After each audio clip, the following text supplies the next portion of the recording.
Hello friends, welcome to my third lecture on solution of first order nonlinear equations. In previous two lectures we have discussed first order nonlinear equations of type 1, 2 and 3.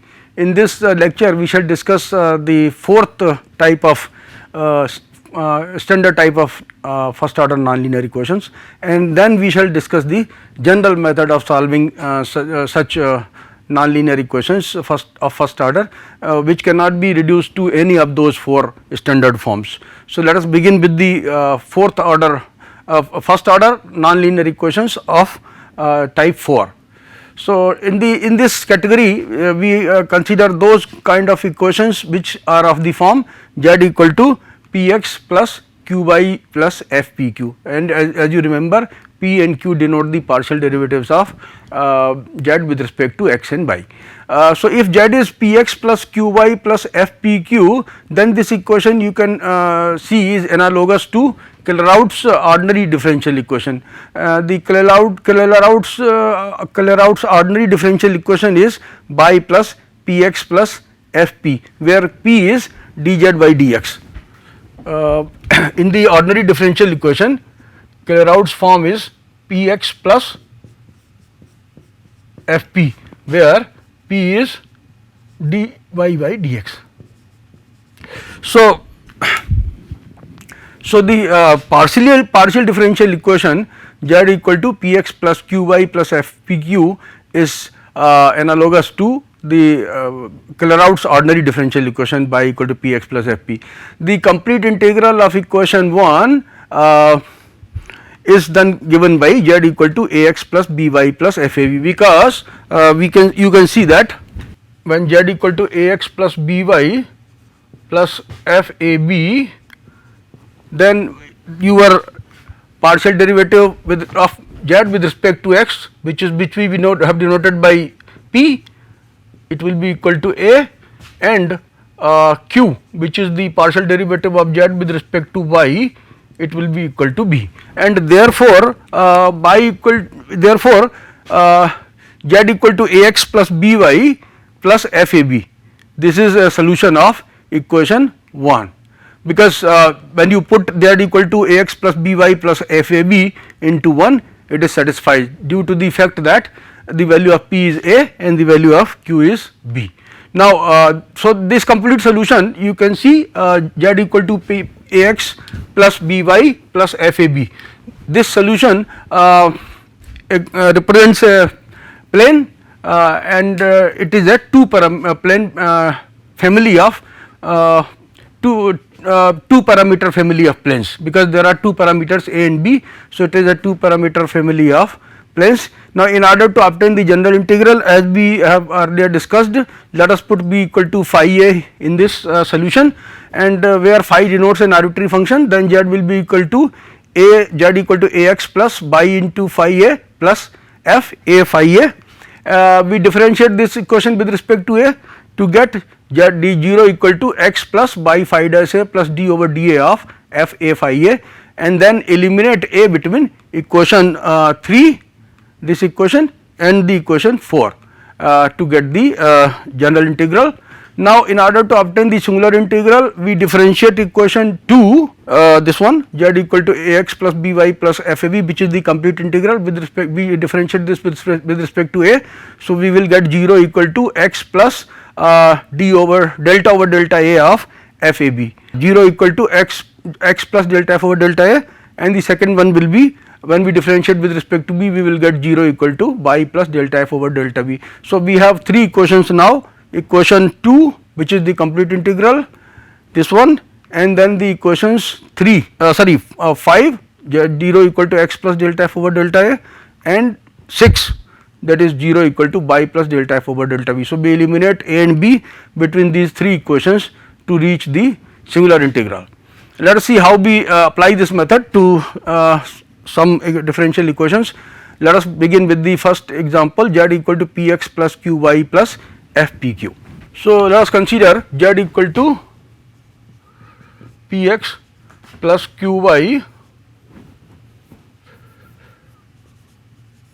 plus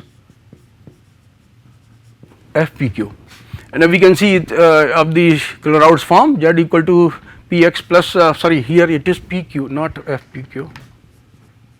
So let us consider z equal to px plus qy plus fpq. So here fpq is equal to pq. So it is a equation of type 4. Now let us so the complete integral is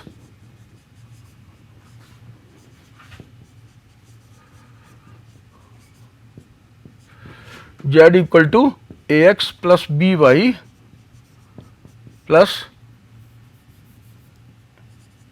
ab. So this is the complete integral. To find the singular integral,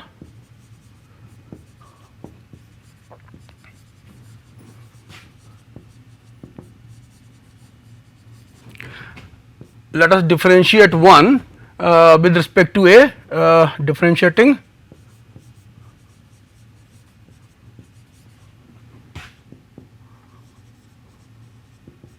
with respect to a and b,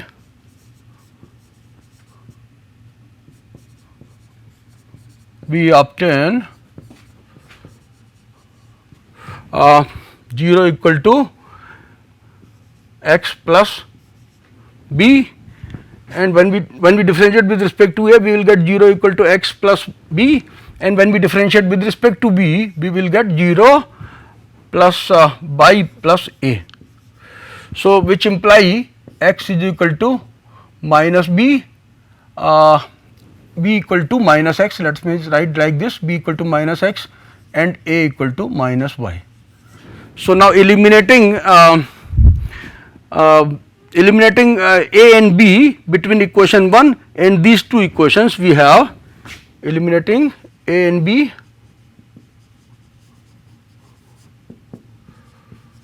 we obtain z equal to a is minus y, so minus xy, b is minus x, so minus xy plus minus x into minus y, so we get minus xy. So this is the which is the singular integral.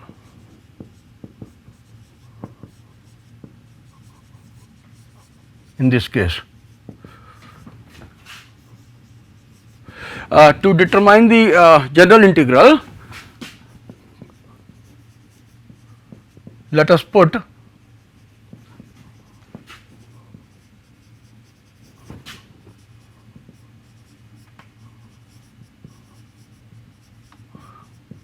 b equal to phi a, where phi is an arbitrary function.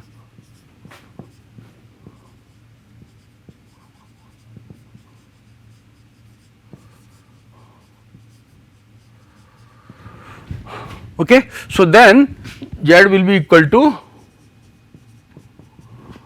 ax plus by into phi a plus a into phi a. Now we differentiate with respect to a, so differentiating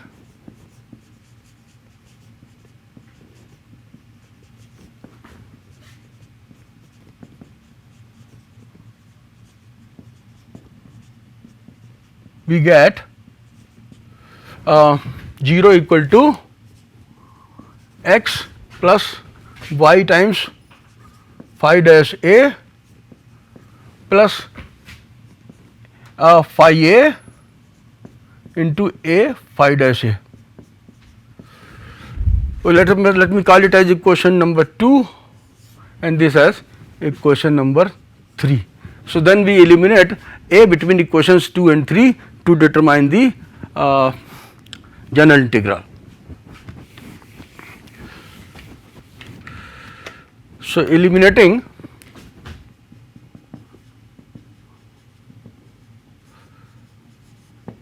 a between 2 and 3,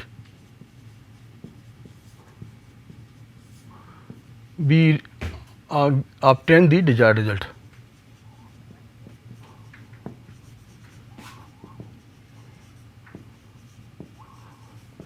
So we will get the general integral. So that is how we solve the problem given in example 1.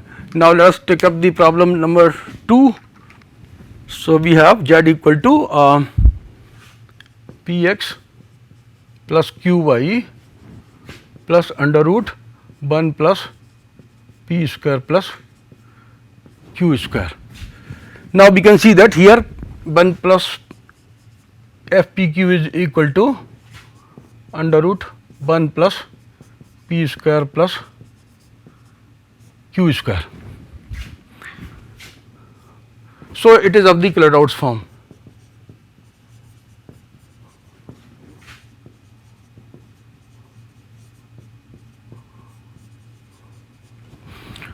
So the complete integral is therefore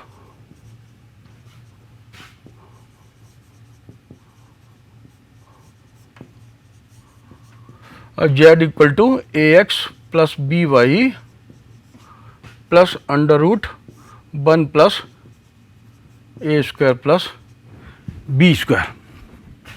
To determine the complete integral, to determine the this is the complete integral. To obtain the singular integral,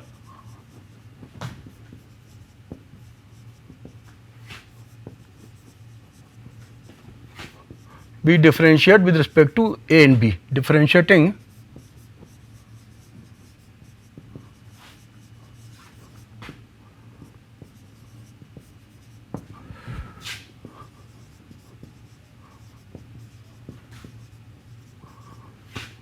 we get 0 equal to x plus a upon under root 1 plus a square plus b square. And when we differentiate with respect to b, we get 0 equal to by plus b upon under root 1 plus a square plus b square. Now from these two equations we get x equal to minus a upon under root 1 plus a square plus b square and y equal to minus b upon under root a square plus 1 plus a square plus b square. So x square plus y square is equal to a square plus b square divided by 1 plus a square plus b square, which can be written as 1 minus 1 upon 1 plus a square plus b square. And so 1 upon 1 plus a square plus b square is equal to 1 minus x square minus y square, or we can say 1 plus a square plus b square is equal to 1 over 1 minus x square minus y square. Now x is equal to minus a upon under root 1 plus a square plus b square. Since x is equal to minus a upon under root 1 plus a square plus b square,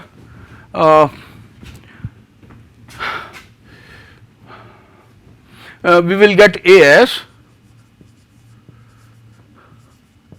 a equal to minus x into under root 1 plus a square plus b square. So minus x times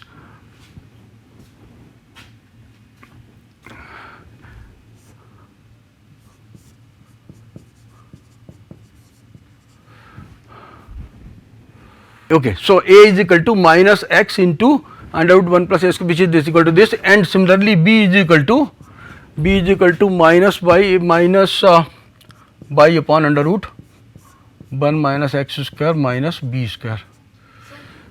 Yeah, so now eliminating a and b between equation 1 and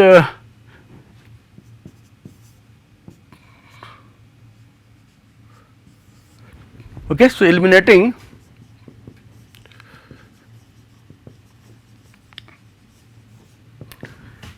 a and b between equations 1, 2, 3.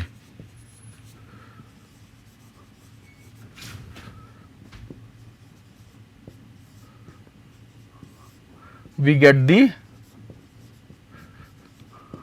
singular integral.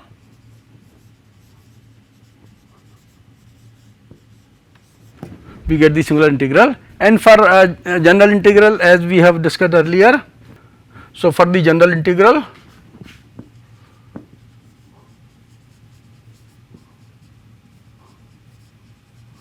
let us put b equal to phi a, then 1 becomes z equal to ax plus b phi plus by phi a plus under root 1 plus a square plus phi a whole square. We differentiate this equation with respect to a and get 0 equal to, this implies 0 equal to x plus by phi dash a plus 1 over 2 times under root 1 plus a square plus phi a whole square, and then we have 2a plus 2 times phi a into phi dash a. Okay, this 2 can be cancelled. So we have this equation. So eliminating a between this equation and this equation, this we call it as this as 4 and this as 5. So eliminating a between 4 and 5, we get the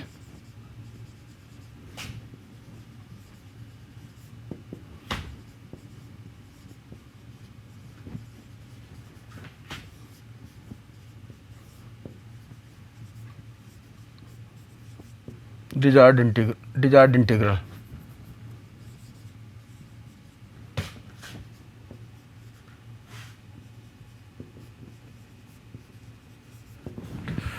Okay, so this is how we solve these two equations. Now we go to the general method of solving first order nonlinear equations, which we call as the Charpit's method.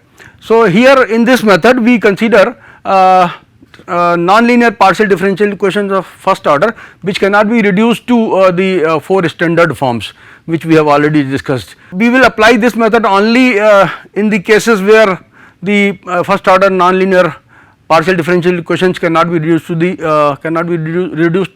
4 standard forms, because to find the complete integral by applying the Charpit's method, it is a rather more cumbersome. So we prefer to solve the partial differential equations which are of first order and non-linear by trying to reduce them to the 4 standard forms. If it is not possible to do that, then we apply the Charpit's method. So here what we do is, let us consider first order non-linear partial differential equation say given by fx by z pq equal to 0. We know that since there are two independent variables x and y and z is dependent on x and y, so we can write dz equal to p dx plus q dy. Now in the Charpit's method we try to find the relation between x, y, z and pq, say we can from which and the given partial differential equation, which when we obtain the values of p and q and put them in the equation dz equal to p dx plus q dy, if it is integrable, we get the complete integral of the given partial differential equation. So in this method we will try to find a relation involving x, y, z, pq equal to 0, and then which this equation 3 and the equation 1, the given partial differential equation, we then solve to find the values of p and q, which when we put in dz equal to p dx plus q dy, if it is integrable, we get the complete integral of the given partial differential equation. So let us assume that this equation z phi x y z pq equal to 0 is the required relation, then z, p and q, p is delta z by delta x, q is delta z by delta y, they are functions of x and y, so that when they are substituted in the equations f equal to 0, this equation f equal to 0 and phi equal to 0, okay, they are satisfied identically. So now when we differentiate f equal to 0 with respect to x, what we get is delta f by delta x plus delta f by delta z into delta z by delta x, which is equal to p, plus delta f by delta p by delta x, delta f by delta q by delta x equal to 0. This is obtained by solving f equal to 0 with respect to x. Similarly, when we differentiate phi with respect to x, we will get delta phi by delta x plus delta phi by delta z into p, delta phi by delta p by delta x plus delta phi by delta q by delta x equal to 0. And two similar equations are obtained from f equal to 0, phi equal to 0 by differentiating them with respect to y, and they are delta f over delta y plus delta f over delta z by delta y, which is q, delta f over delta p by delta y, delta f over delta q by delta y equal to 0, and delta phi over delta y plus delta phi over delta z by delta y is q, delta phi over delta pi, delta phi over delta p over delta y, delta phi over delta q, and delta q over delta y equal to 0. Now what we do is, let us eliminate delta p over delta x from the first pair. There are 4 equations. So from the first 2 equations, first pair of equations, let us eliminate this derivative of p with respect to x. So delta p over delta x, let us eliminate from these 2 equations, and which is not difficult because it is a linear equation. So this is so this will give you delta for delta x, delta for delta z into p plus delta for delta q. So this we can obtain. This equation is very simple, and then what we do is we can write it as we can write it in this form. We collect the terms which contain p and the terms which contain delta q by delta x and this constant, this term which is free from p and delta q by delta x. So we can write this equation. We can write this equation in the form this one.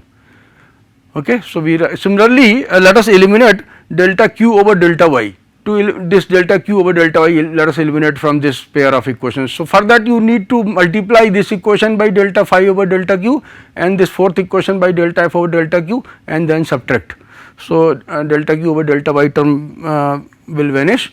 So eliminating delta q over delta y between the last pair of equations, we shall have this one, delta f over delta y, delta phi over delta q minus delta phi over delta y, delta f by delta q plus q times this plus delta p over delta y times this equal to 0.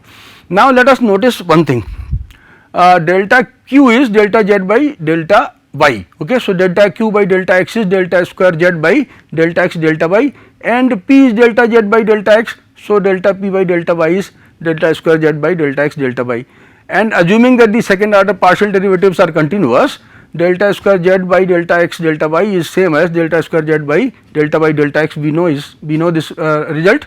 So delta q over delta x and delta p over delta y are same, and their coefficient you can see is also same, except for the negative sign. This is negative of this. So when we add these 2 equations, okay, the last term, this term here and this term here, they will cancel out. So now let us notice that delta q over delta x is equal to delta p over delta y.